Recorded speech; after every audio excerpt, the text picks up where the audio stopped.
دنیا فتح کرنے والے بادشاہ کی داستان۔ قدیم دنیا کی تاریخ میں چند نام ایسے ہیں جو وقت کی دیواروں کو چیر کر ہمیشہ کے لیے امر ہو گئے۔ انہی ناموں میں ایک نام سکندر اعظم کا بھی ہے۔ کہا جاتا ہے کہ تاریخ کبھی کبھی ایسے انسان پیدا کرتی ہے جو عام دنیا کے قوانین کو بدل دیتے ہیں۔ سکندر اعظم بھی انہی لوگوں میں سے تھا۔ وہ 356 قبل مسیح میں مقدونیہ میں پیدا ہوا۔ اس کے والد فلاپ آف میسدان تھے جو ایک مضبوط اور طاقتور حکمران سمجھے جاتے تھے۔ بچپن سے ہی سکندر کو جنگی تربیت اور بہترین تعلیم دی گئی۔ اس کی ذہنی تربیت میں ایک بڑا کردار ارسطاٹل کا تھا جو اس کا استاد تھا۔ ارسطو نے سکندر کو فلسفہ، سائنس، سیاست اور اخلاقیات کے بنیادی اصول سکھائے۔ کہا جاتا ہے کہ سکندر کو صرف تلوار چلانا نہیں بلکہ سوچنا بھی سکھایا گیا تھا۔ اسی وجہ سے وہ میدان جنگ میں بھی ایک ذہین حکمت عملی رکھنے والا کمانڈر بن کر ابھرا۔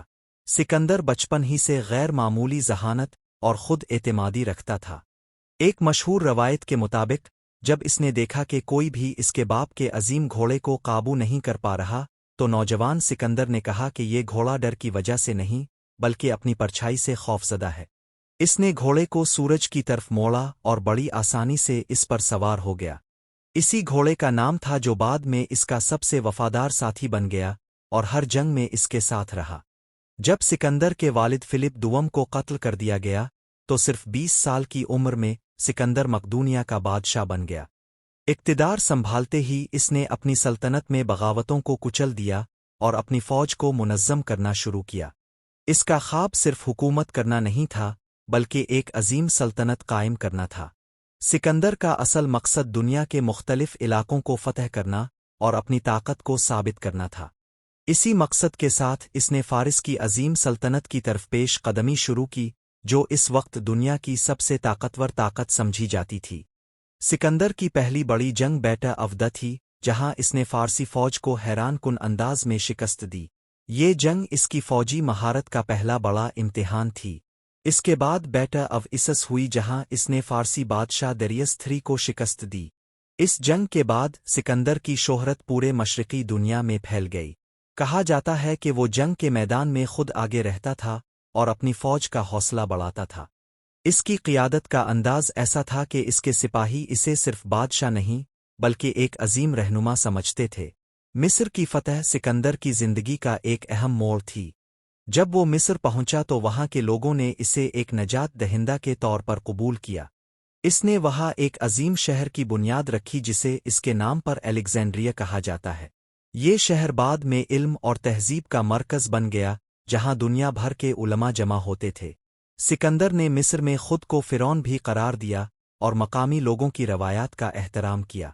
اس کے بعد سکندر نے اپنی فوج کے ساتھ فارس کے قلب پر حملہ کیا۔ پرسیپلس کی فتح اس کی زندگی کی سب سے بڑی فتوحات میں شمار ہوتی ہے۔ روایت ہے کہ پرسیپولس کے محلات کو آگ لگائی گئی جس کے بارے میں تاریخ دانوں کے مختلف نظریات ہیں، مگر حقیقت یہ ہے کہ سکندر ایک جنگجو بادشاہ تھا جس کی زندگی جنگوں کے گرد گھومتی تھی۔ سکندر صرف طاقتور فاتح نہیں تھا بلکہ وہ اپنی فوج کے ساتھ مشکل حالات میں بھی کھڑا رہتا تھا۔ کہا جاتا ہے کہ وہ عام سپاہیوں کی طرح زمین پر سوتا اور ان کے ساتھ کھانا کھاتا تھا۔ اسی وجہ سے اس کی فوج اس سے بے حد وفادار تھی۔ اس کی فوج میں یونانی، مقدونی اور مختلف علاقوں کے سپاہی شامل تھے۔ وہ مختلف ثقافتوں کو ایک ساتھ لانے کی کوشش کرتا تھا جسے بعد میں تاریخی طور پر ثقافتی امتزاج بھی کہا جاتا ہے۔ سکندر کا اگلا بڑا ہدف بوصغیر تھا۔ جب وہ دریائے جہلم کے کنارے پہنچا تو اس کا مقابلہ سے ہوا۔ Battle of the Hydaspes. یہ جنگ سکندر کے لیے بھی مشکل ترین جنگوں میں سے ایک تھی کیونکہ پورس کی فوج بہادر اور منظم تھی۔